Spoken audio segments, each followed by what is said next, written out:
Reagan has always liked sports. She was very athletic, very involved in anything school had to offer.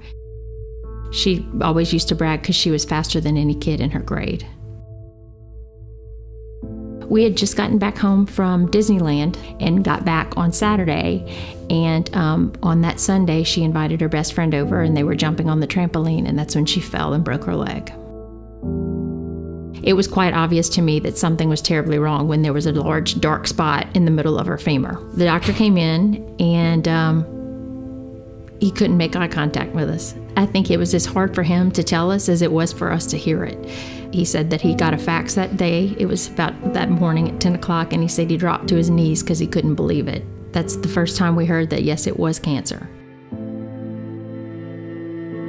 It took a few minutes for me to pull myself together because I still knew we had to go in the room with Reagan and tell her about the diagnosis.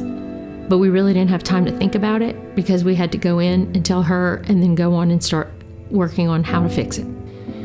I didn't know what was happening. I've only broken my arm before that, and that was okay because it just wasn't that big of a deal. She said, wait a minute, I have cancer. I really have cancer. And we said, that's what they're telling us. And she said, so what does that mean? And I said, that means we're about to start a fight. And that's what we did. We found out about camp care at the hospital. It was really something that we anticipated and we got excited about because not only was it for Reagan, but it was for Reagan's sister and her brother.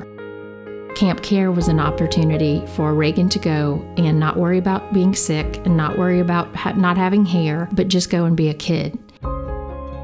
I enjoyed the arcade and the laser tag. I enjoyed the counselors. They were all fun. I enjoyed really anything because we would all play together and we'd just have a good time. You've got a doctor there, you've got nurses there, you've got all these wonderful volunteers, and they just surround the kids with love. Seeing all these people moving on with their lives and picking up the pieces and moving forward, it just gives us hope. It gave us hope. It still does. Life is back to normal, back to the new normal. Reagan goes to physical therapy 2 to 3 times a week. It's changed as far as her activities are concerned. She's limited because of her prosthetic device in her leg. She can't do a lot of physical activities she once did. So it's an adjustment, but I think that she's doing an amazing job.